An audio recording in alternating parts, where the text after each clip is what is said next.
नमस्कार,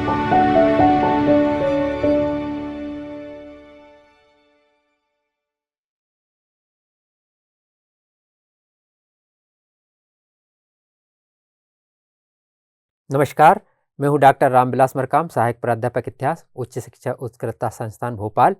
आप सभी का बहुत बहुत स्वागत है। आज का शीर्षक है हर्षवर्धन के सैनिक अभियान, प्रशासन और धार्मिक उपलब्धियां। यह बीए प्रथम वर्ष के प्राचीन भारत के इतिहास मेजर विषय से लिया गया है। सबसे पहले हम इसके परिचय के बारे में बात करते हैं। 6वीं शताब्दी में गुप्त साम्राज्य के पतन के पश्चात उत्तर भारत में कई छोटे राज्यों का उदय हुआ, जिसमें थानेश्वर का पुष्यभूति राजवंश सर्वाधिक महत्वपूर्ण एवं शक्तिशाली सिद्ध हुआ। हर्षवर्धन के राज्यारोहण के साथ ही राजनीतिक विकेंद्रीकरण की समाप्ति हुई। हर्ष ने अपनी राजधानी थानेश्वर के स्थान पर कन्नौज को बनाया और 606 से 647 ईस्वी तक शासन किया। इतिहास में पुष्यभूति राजवंश वर्धन वंश के नाम से प्रसिद्ध हुआ। इसके कुछ शासक हैं पुष्यभूति, नरवर्धन, राजवर्धन प्रथम, आदित्य वर्धन, प्रभाकर वर्धन, राजवर्धन द्वितीय, हर्षवर्धन। इसमें प्रभाकर वर्धन सबसे महत्वपूर्ण शक्तिशाली शासक रहा है। इसके बाद में हर्षवर्धन। इससे संबंधित कुछ स्रोत हैं। साहित्यिक स्रोत बाणभट्ट का हर्षचरित, बाणभट्ट की कृति कादंबरी, गणपति शास्त्री का बौद्ध ग्रंथ, आर्य मंजूश्री श्री मूलकल्प। हर्षवर्धन के 3 नाटक ग्रंथ हैं, प्रदेशिका, रत्नावली, नागानंद। कुछ विदेशी विवरण हैं। ये चीनी यात्री रहे हैं हैंसोंग, इनका यात्रा विवरण है। ये सीयूकी के नाम से प्रसिद्ध है। हैंसोंग की जीवनी जो हीली द्वारा रचित है, और इत्सिंग का विवरण। कुछ पुरातात्विक स्रोत हैं। अभिलेख, जिसमें मुख्य रूप से 4 प्रकार के अभिलेख यहाँ लिए गए हैं। बांसखेड़ा अभिलेख, मधुबन अभिलेख, ऐहोल अभिलेख, नौसारी अभिलेख। कुछ मुहरें प्राप्त हुई हैं नालंदा से मिट्टी और सोनपत से तांबे की। सिक्के प्राप्त हुए हैं, भितौरा से चांदी और फर्रुखाबाद से स्वर्ण के सिक्के प्राप्त हुए हैं। हर्षवर्धन के बारे में जानने से पहले हम पूर्व की स्थिति को यहाँ समझते हैं मैप के माध्यम से। यहाँ थानेश्वर में जब प्रभाकर वर्धन का शासन था, उस समय में एक शक्तिशाली शासक के रूप में वह शासन कर रहा था। उसके 2 पुत्र थे, बड़ा पुत्र राजवर्धन और छोटा हर्षवर्धन, और एक पुत्री थी राजश्री।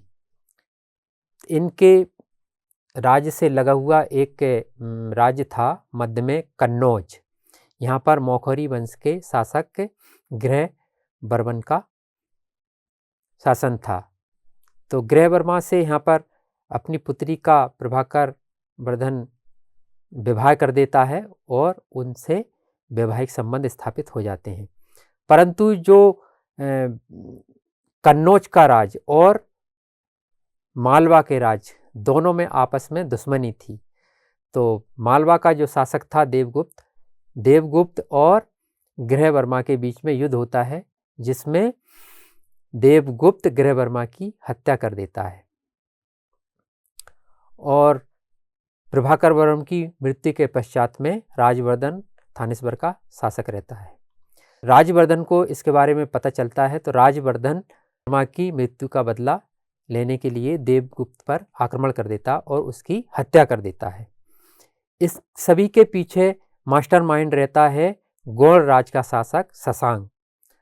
अब शशांक धोखे से राजवर्धन की हत्या कर देता है और इसके बाद में तीनों जो राज्य हैं, थानेश्वर, कन्नौज और देवगुप्त, यहाँ पर कोई भी शासक नहीं रहता है। अब इन पर अधिकार शशांक का हो जाता है। इस समय में हर्षवर्धन जो रहता है, हर्षवर्धन 16 साल का रहता है और उसको शासक बनाया जाता है। हर्षवर्धन एक बड़ी सेना तैयार करता है और वो बड़ी सेना के साथ में एक शशांक के विरुद्ध प्रथम पूर्वी अभियान के लिए निकलता है। यह शशांक के विरुद्ध सैन्य अभियान था और इसके जो कारण रहे हैं सैन्य अभियान के, हर्ष अपने भाई राजारोहण की हत्या का बदला शशांक से लेना चाहता था, इसलिए ये अभियान चलाया। और असम का जो शासक था भास्कर वर्मा, उससे मैत्रीपूर्ण संबंध थे, तो वो भी शशांक को परास्त करना चाहता था।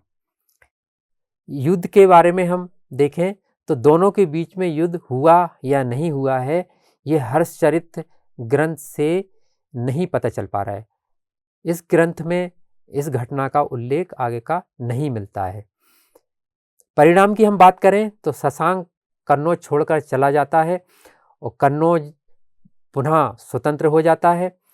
हर्ष अपनी बहन को ढूंढने के लिए निकलता है और राजश्री को खोजकर कन्नौज की शासिका बना देता है। कन्नौज के बाद समस्त उत्तर प्रदेश, पश्चिम बिहार और मालवा के क्षेत्र पर हर्ष अधिकार कर लेता है, परंतु शशांक के राज बंगाल, बिहार और उड़ीसा को प्रथम अभियान में नहीं जीता जा सका है। इसके बाद में बल्लभी से युद्ध होता है।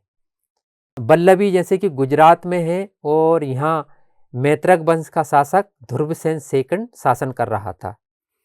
युद्ध के पीछे क्या कारण है, जैसे कि हर्ष अपने राज्य की सीमाओं को सुरक्षित करना चाहता था, क्योंकि ये हर्ष की राज्य की सीमाओं से लगा हुआ राज्य था, और दूसरा हर्ष अपने साम्राज्य का विस्तार करना चाहता था।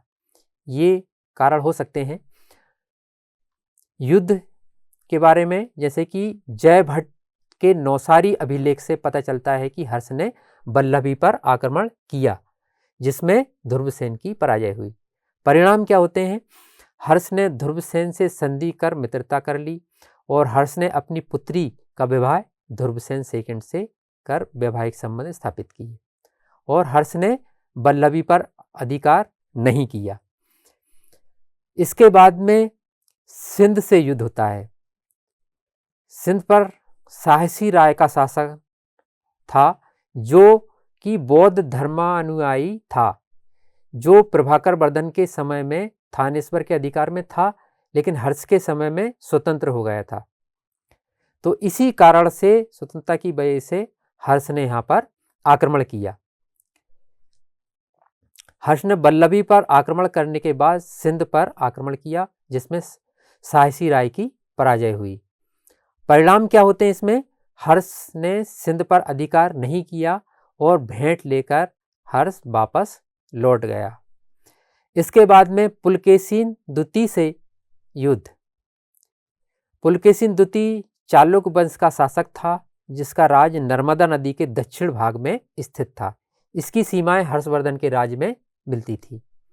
युद्ध के क्या कारण रहे हैं, दोनों में साम्राज्यवादी महत्वाकांक्षाएं थी।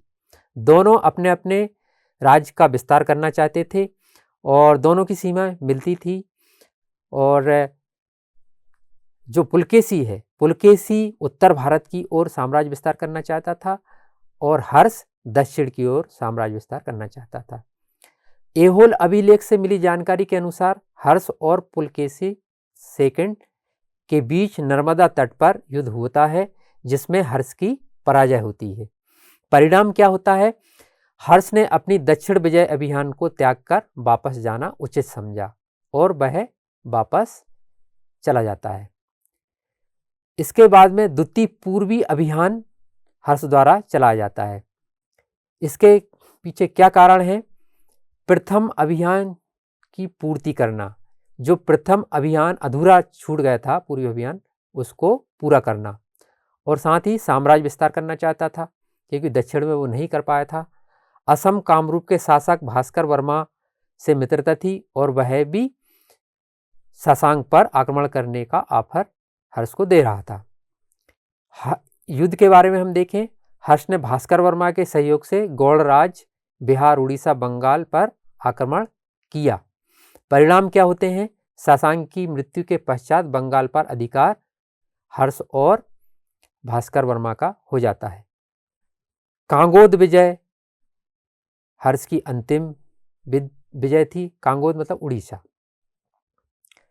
द्वितीय अभियान में बिहार, उड़ीसा और बंगाल पर हर्ष का अधिकार हो जाता है।